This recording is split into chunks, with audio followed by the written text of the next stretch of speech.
আসসালামু আলাইকুম বন্ধুরা, কেমন আছেন? আশা করি আপনারা ভালোই আছেন। আপনাদের দোয়ায় আমিও ভালো আছি ইনশাল্লাহ। বন্ধুরা, লক্ষ্মীপুর জেলার অন্তর্গত রামগতি থানা, মেঘনা নদীর অববাহিকায় কোল ঘেঁষে এই রামগতি উপজেলার অবস্থান। খাল বিল নদী নালা নিয়ে এই অঞ্চলের মানুষের জনজীবন, সেই সমস্ত জনজীবন নিয়ে আজ আমার এই দৃশ্যপট। তাহলে বন্ধুরা, চলুন মূল আলোচনায় ফিরে যাওয়া যাক। আমার চ্যানেলে আপনাদেরকে স্বাগতম। এই মেঘনা নদীর অববাহিকায় রামগতি উপজেলা। এই রামগতি উপজেলার মানুষের হাজার হাজার হেক্টর জমি এই মেঘনা নদীতে বিলীন হয়ে গেছে এবং অসংখ্য মানুষ ঘর বাড়ি ছেড়ে রাস্তাঘাটে বিভিন্ন অঞ্চলে কোনো রকম বেঁচে আছে, যা বলা অসম্ভব। ওই সমস্ত মানুষের দুঃখে কষ্টে কতই না কষ্টে জীবনযাপন পার করছে। এই মেঘনা নদীর বাঙ্গনের হাত থেকে কেউই রক্ষা পায়নি। খাল বিল নদী নালা নিয়ে এই অঞ্চলের মানুষের কর্মজীবন। মূলত এই অঞ্চলের মানুষের কর্মজীবন কয়েক ভাগে বিভক্ত। বাতনেস কই নাস্তা নেও, নাস্তা নেও। তুমি খাইছো নাস্তা? খাও না এখনো? আরে কে খাও না কে? এই অঞ্চলের কিছু সংখ্যক মানুষ, ওরা কৃষি খামার কাজ নিয়ে ব্যস্ত কর্মজীবন পার করে। ওরা বিভিন্ন সময় বিভিন্ন সোনালী ফসল আদি ফলায়, যেমন ধান, আলু, ডাল, বাদাম, সয়াবিন, মরিচ ইত্যাদি ইত্যাদি সোনালী ফসল ওরা ফলায়।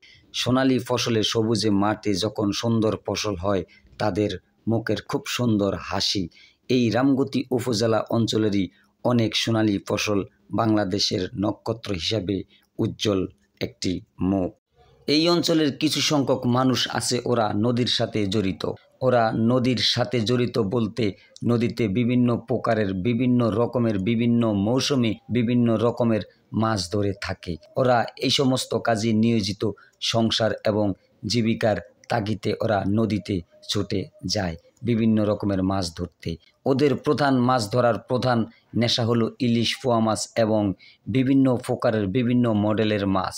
বাংলাদেশের খন্ডি পাড়িয়ে ইলিশ মাছ বা বিভিন্ন মাছ বিদেশেও রপ্তানি হয়। তাই কিছু সংখ্যক মানুষ আছে, ওদের নদীর সাথেই জড়িত, নদীর সাথেই ওদের ব্যবসা বাণিজ্য চলাফেরা। এই অঞ্চলের কিছু সংখ্যক মানুষ প্রবাসী। ওরা প্রবাস জীবনী কর্মজীবন ব্যস্ত পার করছে। তাই ওদের প্রতি সমবেদনা এবং ভালোবাসা রইল, কারণ ওরা একজন রেমিটেন্স যোদ্ধা। ওরা বাংলাদেশের উজ্জ্বল একজন নক্ষত্র। তাই ওদের প্রতি সমবেদনা রইল। আল্লাহ সাই সালামতে যেন রাখে ওদেরকে হেফাজতে। তাই ওদের প্রতি সমবেদনা রইল সেই প্রবাসী ভাইদের জন্য।